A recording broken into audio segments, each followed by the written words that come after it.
Mortgage rates at one-year highs mean Canadian homeowners eyeing a refinance should compare fixed options this week before costs climb further. This is Modern Investing Techniques, episode 125. Quick reminder, everything we discuss here is for education and entertainment. The practice investment of the day uses simulated trades with no real money. I'm not a licensed financial advisor, and this isn't financial advice. Always do your own research before putting real money to work. The S&P 500 closed at 7,490, up 0.7%. The NASDAQ Composite finished at 25,374, up 1%. The TSX Composite ended at 35,226, down 0.8%.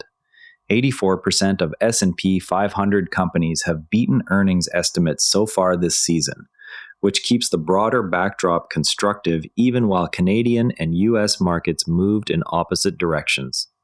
Joint U.S.-Japan intervention to support the yen stays active and adds FX volatility that any Canadian holding U.S. assets needs to watch.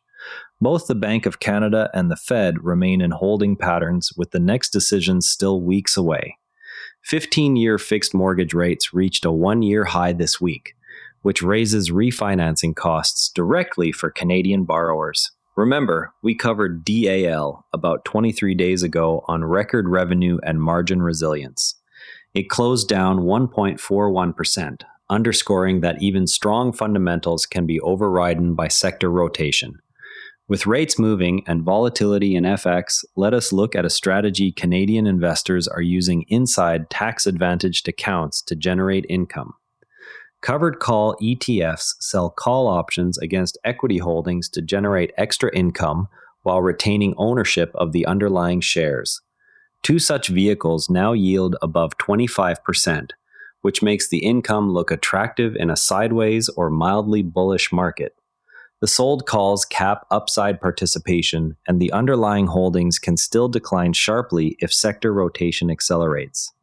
Canadian investors can place this inside a TFSA by choosing a covered call ETF that tracks broad U.S. or Canadian indices.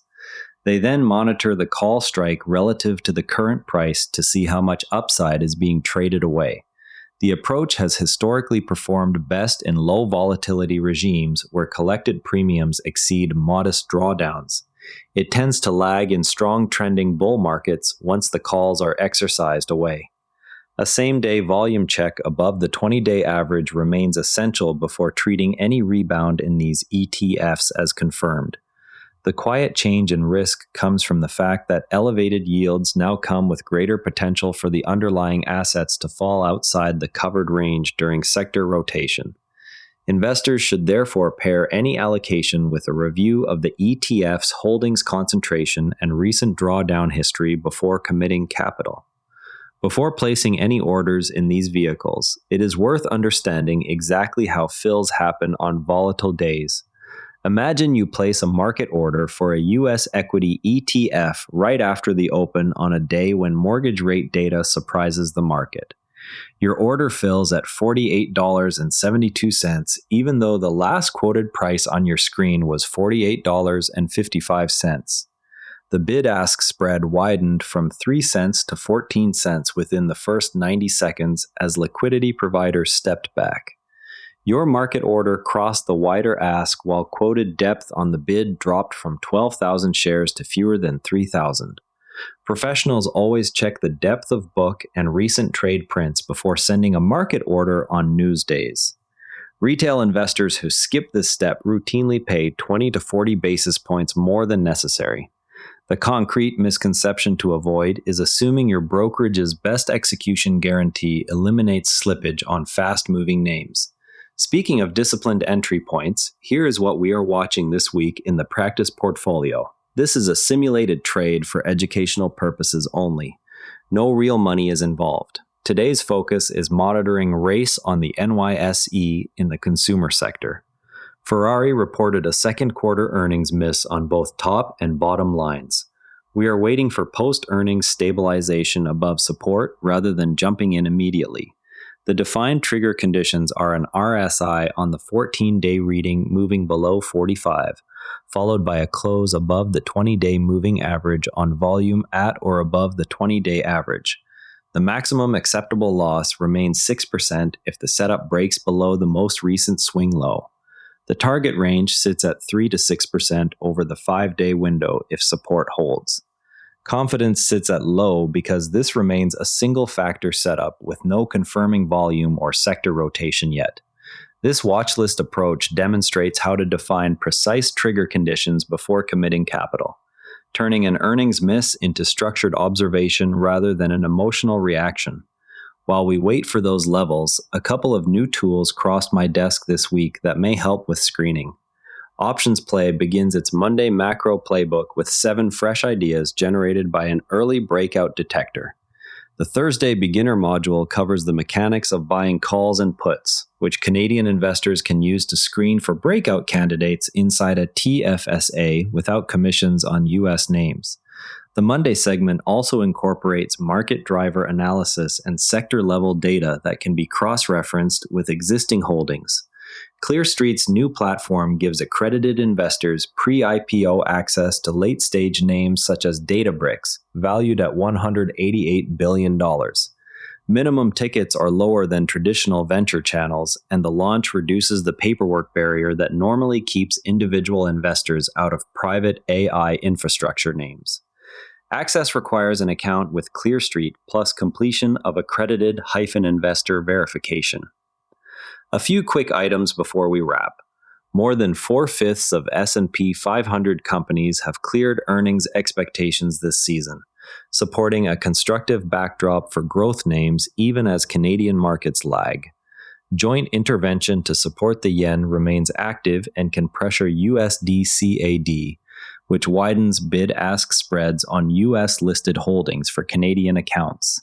The DeFi protocol Aave is evaluating the shutdown of low-use reserves on 6 blockchains including Sonic, Scroll, ZK Sync, Metis, Sonium, and Aptos. Palantir faces downside risk into its second quarter report, highlighting how even high-profile AI names can gap lower on valuation concerns. Open your brokerage platform, pull up the 15-year fixed mortgage rate quote for your province, and compare it to the rate you locked last year. Note the difference in monthly payment on a $400,000 balance. Our simulated portfolio data versus the NASDAQ is currently unavailable, so we will track that comparison once fresh numbers arrive. Before we sign off, here is your quick listener challenge and a fast look back at the week. Mortgage rate pressure on Canadian refinancers stayed front and center all week as 15-year fixed rates hit 1-year highs and refinancing costs climbed. Yen intervention FX volatility continued to affect USD CAD spreads for anyone holding U.S. assets in registered accounts. Covered call ETF yield versus risk trade-offs drew fresh attention as 2 vehicles pushed above 25% while the sold calls caped upside and sector rotation remained a live threat. Before we wrap, tomorrow we will check whether race has triggered any of the defined technical conditions after the earnings miss. That wraps up today's modern investing techniques. Remember, every trade is a learning opportunity, win or lose. Subscribe, share with a friend who wants to invest smarter, and we'll see you tomorrow. And if you'd rather watch than listen, find us on YouTube at NARA Network. Links in the show notes. One more thing, if you liked today's episode, our sister show, the Do Positive Pod, is worth a spot in your feed. Good news in science and tech, plus one concrete action you can take. It's one of the NARA Network's daily briefings, all free at naranetwork.com. Prefer reading? Today's full write-up, sources, and transcript are on the episode blog at naranetwork.com. Same briefing, readable format. This episode used AI voice synthesis of my voice. Editorial selection and analysis are my own. Do you ever wonder where we go after this? Are you high right now? Do you ever get nervous? Do you ever stay awake, counting sheep like all the time? What's your life like? What's your purpose? When's your birthday? What's your sign? Are you down right now? Are you stuck up in the past? Are you still thinking about all the times that you